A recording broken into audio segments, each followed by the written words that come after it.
Rev up your engines!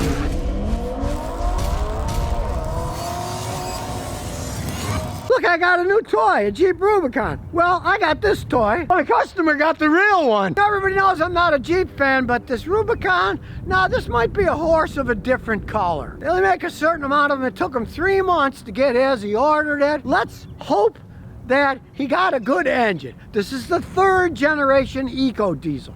Not the 1st or 2nd, the 3rd. Now, people used to laugh about them being called EcoDiesel, especially the first 2 generations, because they were very ecological for a diesel engine. They would blow up and not run, then they didn't pollute at all. They had so many problems. Realize, as you can see, this Gladiator Rubicon was made in USA. Yes, the vehicle was made, put together in USA, but the engine, on the other hand, was made in Italy. It's a company that Fiat bought years ago, and they've had a lot of problems with this engine. This is the 3rd generation. Let's hope he didn't have problems with this engine. He's already told me he's going to change the oil and filter religiously every 7,000 miles. If you do buy one of these, especially if you get the older generation, you got to change the oil a lot. And if you are buying a used one, now he bought this one spanking brand new, but if you're buying a used one, you want a guy like me to test the engine. And I would even go this far. If you're thinking about buying a used one, I would take an oil sample of it and I would send it to one of those overnight oil analysis companies to get it analyzed, to see if, are the bearings worn? Is there anything weird in the oil to show that the engine's worn out? Because these diesel engines cost a fortune. I've had customers with them. Some are on their 2nd or 3rd engine of the generation 1 or generation 2. I haven't seen any generation 3 going out yet, but you got to realize they're pretty new. Good news, this guy's an engineer. He's a mechanical engineer, so he's had the oil analyzed. And the original one had a little silica, but they said it's wearing in. And after 3 times of change it, they said, oh, it's all back to normal now. Realize when they cast them and stuff, you're going to get silica, you're going to get some stuff in, but as it's wearing in, they say it's getting better, so that gets rid of the residual stuff when it was built. And he's going to keep doing it as he changes the oil, so he'll know for sure if he's going to have any problems in the future. The problem with oil analysis is a lot of guys do it when they get older and then it's too late. He's an engineer and he's doing some precautionary testing, which is a very smart thing to do. It doesn't cost that much to get oil analysis done. So if you're the type of person that doesn't like maintaining their vehicles and drive them until they fall apart, don't buy one of these. But if you're going to be like him and take care of it, if you remember last year, I had that lady bring a Fiat Abarth, souped up Fiat 500, had 150 something thousand miles, still ran like a clock.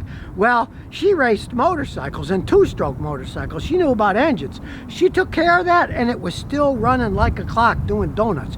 Even with all that mileage, still had the original engine, the original transmission. If you really take care of things and you do a little research, hey, we just hope that this 3rd generation one has all the bugs on it. Only time will tell with that. For a heavy vehicle that weighs like 2 tons, this thing gets decent gas mileage. The top he ever got was 26.8, and on a bad day, he gets 22 in the winter when it's colder and less efficient. That's why they went to this engine. They say that this gets 30% better gas mileage than a Hemi, which is true.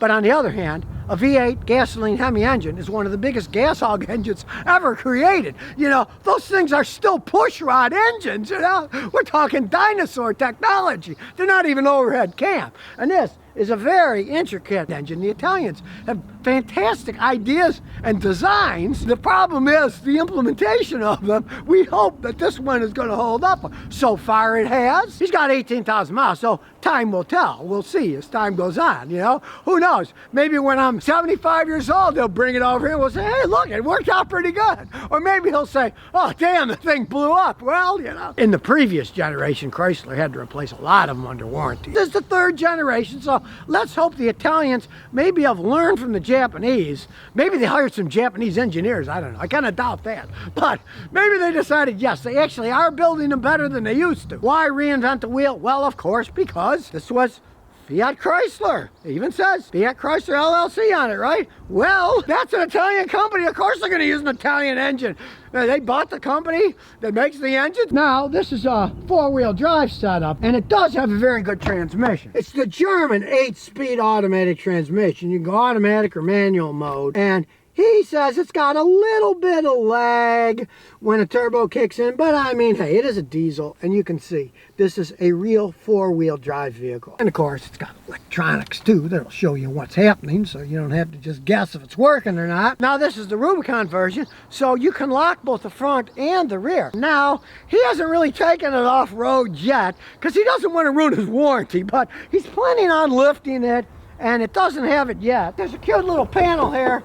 Hopefully, they can get a snorkel kit. You can throw a snorkel on it. Now, the regular stuff is 3-year, 36,000 mile warranty, but they do have a much longer warranty on the engine. So you're not taking as big of a gamble that you might think, because if it does go out, they're going to have to replace it. Now, they had to do that because of the problems they had with the early ones. If, like some of my customers, you end up having to get an engine replaced, if it's under warranty, you don't really care. You're getting a free engine. And he's planning on buying the extended warranty that goes 125,000 miles, 8 years for the engine. He said it's around 1,800 bucks. If you were gonna buy one of these, I would advise buying that. I am not a big warranty fan by any stretch of the imagination. But one of these fancy Italian diesel engines, if you get 8 years, 135,000 mile warranty, it would be worth it. He did pay $60,000. It took him 3 months to get it. So it would be worthwhile to spend that to get 8 years and 125,000 miles. Well, if the engine blows up, they're gonna have to fix it free. Now realize this diesel engine is an option. You gotta pay $4 grand more. But with this engine, you also have to pay another $2 to get that transmission. But let me tell you, that is an 8-speed German transmission. They are marvelous, but unlike a lot of the Italian stuff that may be marvelous ideas, but in reality they fall apart, the German stuff doesn't. Their transmissions have been out, they're 8 speeds for a long time, and they can last a really long time. I've seen some of the Chryslers with them, 160,000, they're still going okay. I wouldn't care what I had in this thing. I'd pay extra $2 to get that transmission, because it's a very good German transmission. He's a typical guy buying a Jeep. He added the bumper, he added the winch and the fog lamps, the side steps are added, and he didn't want to pay for all the decals, so he did that himself. I think he did a pretty good job, if you ask me. He also didn't like the tiny Jeep, so he went old school, and I think he really set it off. They should just make them this way. It looks a lot better. But really, since Stellantis had bought it, you got these European guys making them, and they don't understand Americans, you know? They should hire some guys like him. He is a mechanical engineer, after all. But I've met some Europeans, and they can be very stodgy people, and they probably wouldn't listen to a word he said, so you can just customize it yourself. So let's take it for a ride. Now, it's too windy today, but of course it's a Jeep. The windshield will fold down if you want to get in full military mode. Check it out. There's a lot of room in this back seat too. You know, top, everything comes off. As you can see, you can lock the diff. There's a lot of technology in this thing. So let's start it up. Now, first off, I gotta say, that is one smooth diesel engine. We'll put it in reverse. Does it shake? No, it doesn't shake at all. It's got a really good backup camera. Now, he doesn't want to ruin his warranty, so we're not going to go off-road, but we got this big hump at the end of my driveway to keep water from going in. It went over it with no problem at all. You're plenty high up in this thing, and he is going to eventually lift it. For a vehicle this weight and this size, and we're going through the crappy Rhode Island road here in my neighborhood, it really rides rather smooth, I gotta say. Being as large as it is, it rides a lot better than the smaller wheelbase, the little Jeeps. And especially the Jeep Renegade, which we all know is not a Jeep, but is a four-wheel drive Fiat, which they never should have sold as a Jeep. This is an actual Jeep. Now, it is a diesel. Let's see what kind of pickup it has. We'll floor it. Not too shabby. Not racing, but it's got a nice sound, and it got going pretty fast, pretty quick. And here's something that really surprises me.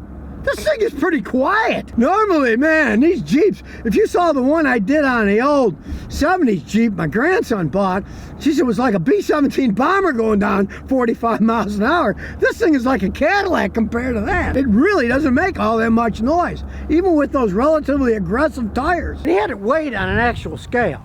With fuel and everything, it weighs 5,800 pounds. So it almost weighs 3 tons, which if you think about it, it's phenomenal that one time he got 26.7 miles per gallon in a vehicle that weighs about 3 tons with gasoline and oil in it. So we'll pray that 3rd generation EcoDiesel holds up. He's going to buy the extended warranty for 8 years and 125,000 miles, so he really isn't going to have to worry anything about that. With the German transmission, that's a pretty bulletproof 8-speed.